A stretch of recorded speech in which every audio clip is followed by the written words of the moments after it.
অনেক সময় বাড়িতে মেহমান আসলে তাড়াহুড়া করে দোকানদারের কাছে গিয়ে বলি যে আমার এটা দাও, 5 টাকা 10 টাকার একটা জিনিস, এই জিনিসটা আমারে দাও। তো দেখা গেছে এই জিনিসটা নিছেন মশার কয়েল। আব্দুর রহমান মিয়া আমার একটা মশার কয়েল মেহমান আইছে। একটা মশার কয়েলের দাম কত? জুড়ে কর না কেন? 5 টাকা দামের একটা মশার কয়েল দোকানদার থেকে লইছেন। লইয়া কইছেন লেখা রাখ, পরে দিয়ে মনে আমার বাড়িতে মেহমান আইছে, সময় নাই, লগে ভাঙতি টেয়া নাই, এমন একটা বাহানা দিয়া গেছেন, টাকাটা লগে লগে দিছেন না। পরের দিন দেখা গেছে আপনি দোকানে গেছেন, বহু মানুষের সামনে দোকানদারে ফার্স্টে এত বড় একজন সম্মানী মানুষের কাছে কেমনে চায়, শরমে চাইছে না। এরকম হয় কিনা ভাই? এই চাওয়া চাইছে না, দিছেন না, মনে নাই, ভুলে গেছেন, এমনি এমনি দেখা গেছে আপনিও মারা গেছেন, দোকানদার এক সময় মারা গেছে। এইটা কি হইব জানেননি? ধরেন আরো এরকম তো ছোটখাটো লেনদেন আছে না মানুষের সাথে, ইচ্ছায় অনিচ্ছায় অনেক লেনদেন করেন কিন্তু আপনারা। আমি জাস্ট একটা মশার কয়েল দিয়ে বুঝাইতাছি আর কি। অনেক মানুষ তো দেখা গেছে খাতির দেখাইতে গিয়া অন্যের জমিনের কাঁচামরিচ লয়ে পড়ছেন না কইয়া, লয়ে পড়ছেন, এমন না হয় না ঘটনা? হ্যাঁ, বাদাম খাইতেছেন খাইতেছেন খাইতেছেন, এবার অনুমতি ছাড়া আপনার হিসাবের কিনার বাইরে কয়টা বাদাম আবার টিপ্পা খাইয়ে ওলাইছেন। এরকম হয় কিনা ভাই? এরকম ছোটখাটো বিষয় যেটি পরের হক, যেটা আপনার এটা মালিক না, এই 5 টাকার কয়েলের দামের এই ঘটনাটা বললেই আপনারা বুঝবেন হাসরের ময়দানে কত বড় বিপদ আপনারা আছে।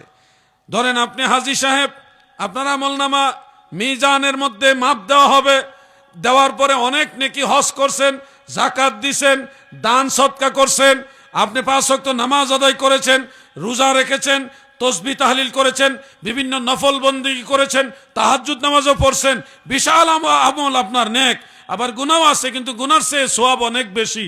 এই অবস্থায় আপনার রায় হবে যে হাজী সাহেব আপনি জান্নাতে যান। জান্নাতে যখন যাওয়া ধরবেন না, ঠিক ওই সময় ওই আব্দুর রহিম মিয়া কয়েলওয়ালা হাজী সাহেব, কারণ দুনিয়াতে মনে আসিল না, ভুলে গেছিলাম, আপনিও দিচ্ছেন না, আমার 5টা টেয়া তো দিচ্ছেন না, আপনি 5টা টেয়া দিয়া যান।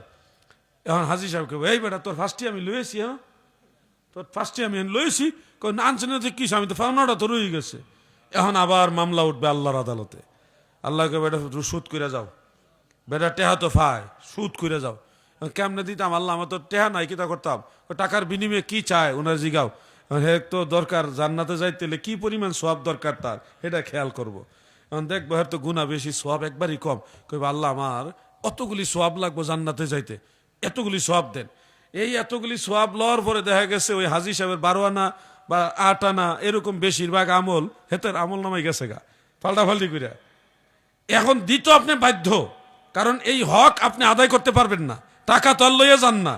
তো এই টাকার বিনিময়ে সে জান্নাতে যাওয়ার জন্য যেই পরিমাণ নেকি চাইবে, ওই নেকি কিন্তু আপনাকে দিয়ে দিতে হবে। দেওয়ার পরে ওই লোক কিন্তু জান্নাতে চলে গেছে, মশার কয়েলের মালিক, 5 টাকার মালিক, হ্যাঁ, কিন্তু আপনি সওয়াব লেগে গেছে গা কই? জান্নাতে। আর আপনার সওয়াব কইমা যাওয়ার কারণে এখন তো আবার মাপ দেওয়া লাগবো। ভাই আবার মাপ দাও, মাপ দিয়ে দেখবো এইবার সওয়াব কম গুনাহ বেশি। বলেন তো গুনাহ বেশি হইলে ঠিকানা কি? আপনারা ডরাইতেছেন নি? ডরায়েন না, ডরায়েন না, বাঁচার রাস্তা আছে, আমি কয়ে দিতেছি, আপনারা রাস্তা দেখাই দিতেছি, আপনারা ভয় পাইয়েন না, তবে সতর্ক থাকতে হইব। আল ঈমানু বাইনাল খাউফি ওয়ার রিদা, ঈমান হলো ভয় এবং আশা এর মাঝামাঝি। আপনাদেরকে আশা এবং ভয় দুইটাই আপনাদেরকে স্মরণ করাচ্ছে, কিন্তু সতর্ক হইতে হবে দাদু। মৃত্যুর আগ পর্যন্ত সংশোধনের রাস্তা আছে, চেষ্টা করতে হবে আপনাকে। এই দিন দিন না, আরো দিন আছে, এই দিনে টেনে নিবে সেই দিনের কাছে। এই জন্য আপনাদেরকে বলছি, ওই হাজী সাহেব কিন্তু এত নেক কইরা, এত হজ কইরা, জাকাত দিয়া, দান সদকা কইরা, নফল নামাজ পইরাও দেখা গেছে 5টা টাকার কারণে শেষ পর্যন্ত যাইব কই? জাহান্নামে। এখন এই ধরনের মামলা তো আমাদের প্রায় কম বেশি সবারই আছে, কি সবার আছে না? তাহলে এইভাবে কি চলবেন না সংশোধনের দরকার আছে? তাইলে প্রথম কাজ হলো, যারা টাকা পয়সা আপনার কাছে পায় এই ধরনের ঋণগুলি যত দ্রুত সম্ভব সুদ করে দিবেন।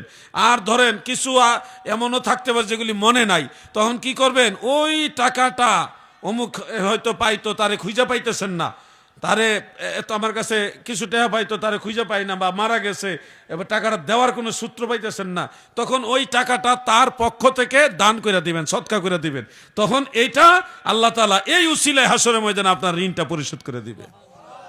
উপায়টা বুঝছেননি আপনারা? বুঝছেননি? এইভাবে আপনাকে বাঁচার চেষ্টা করতে হবে। ও ভাই, অবহেলা করেন না, অবহেলা করলে বিপদে পড়ে যাইবেন। ওই দিন বিপদে বললে আপনারা কেউ বাঁচাইতে আসবে না। আপনি গুনাহগার হইলে আপনাকে সুপারিশ দয়াল নবীজি করবেন, কিন্তু পরের হক যদি আপনি আটকায় যান, এইখানে কিন্তু মদিনাওয়ালা সুপারিশ করবে, পরের হক আল্লাহ মাফ করবে না। আপনি যদি কবিরা গুনাহ করে থাকেন, তাও নবীজি বলছে শাফাআতি লি আহলিল কাবাইর মিন উম্মতি, আমার উম্মতের মাঝে যারা কবিরা গুনাহগার আছে, বড় বড় গুনাহগার, তাদের জন্যও আমার শাফাত, গুনাহগারদেরকেও আমি রাসূলুল্লাহ সুপারিশ করে জান্নাতে নিয়ে যাব। এই জন্য কাজী নজরুল ইসলাম গান গেয়েছে। গান বলবো? খারাপ গান না, ঠিক আছে, ভালো গান।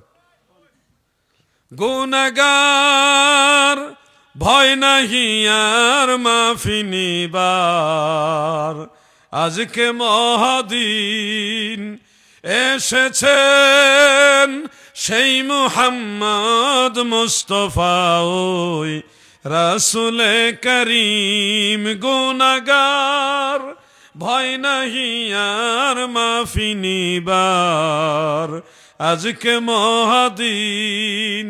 আল্লাহ রসুল যখন আছে, গুনাহগারের উপায় হইব, কিন্তু পরের হক এটা কিন্তু আল্লাহ মাফ করবে না।